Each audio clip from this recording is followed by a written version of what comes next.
Good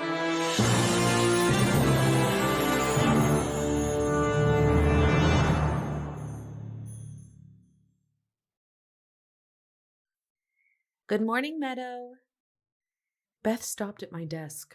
Her eyes went wide, and I braced for what would come next. Oh, I'm happy you finally decided to stop trying to cover up the awful scar. By the end of the day, your makeup just wears off and you can see it anyway. It's such a shame. You were such a beautiful girl. I mean, you still are, even with the scar on your face. Beth smiled a bright smile as she continued by my desk as if she wasn't just a royal bitch. Who says that? Beth does. That's who. And most everyone else. At least she makes comments to my face instead of whispering them behind my back. I should have been used to it by now. From the moment I'd woken up in the hospital with this hideous scar marring my face, people have been making comments.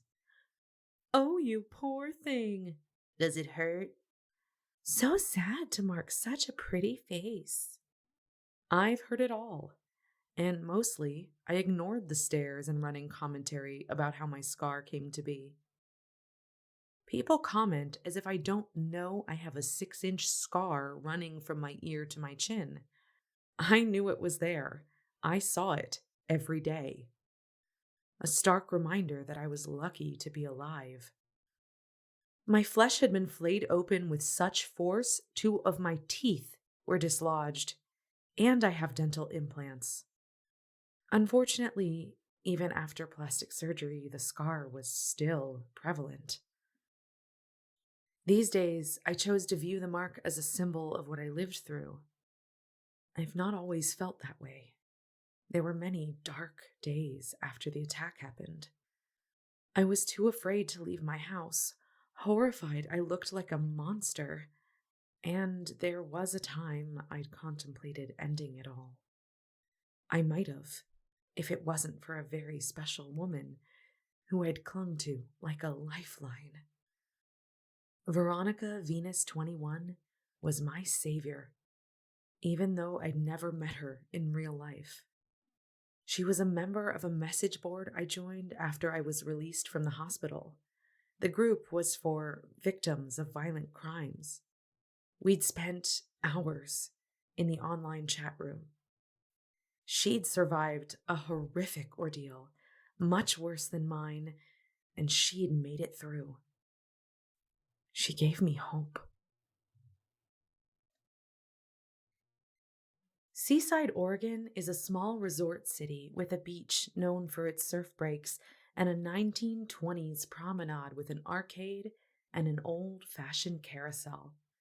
The population is a hair over 6,000, a far cry from the 1.5 million who crowd Phoenix. The air is different here, too, fresh and bracing, filled with the scent of salt and pine instead of smog and stone baked by the unrelenting desert sun. I hope everything will be different here. I hope I can leave all my nightmares behind. Preoccupied with thoughts of all the work that needs to be done to the house, I drink my coffee and eavesdrop on conversations, trying not to wonder what Cass would have to say about this place, how he'd be bouncing off his stool with excitement. It's several minutes before I realize I'm uncomfortable. Surprised by the intensity of the feeling, I glance around. None of the patrons are looking my way. The music is cheerful. The interior of the diner is clean and bright, and everything appears normal, boring even. Then why is the skin on the back of my neck crawling? I glance over my shoulder and discover the reason. The guy in the raincoat is looking at me. No, not looking. Glaring. Conspicuously hostile. He stares at me with total revulsion as if I've deeply offended him in some way. Cold, hard, and utterly black, his eyes are like obsidian. I raise my brows and stare back at him because I don't have time for assholes with attitude problems. Here you go, honey.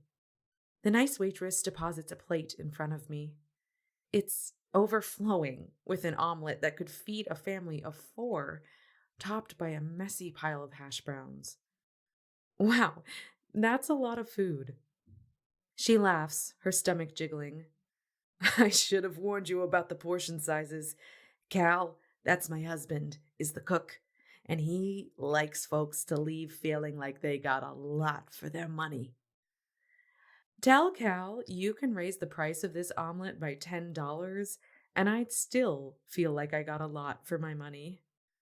I poke at the huge, fluffy mound with my fork. How many eggs are even in this thing? She chuckles. Who knows?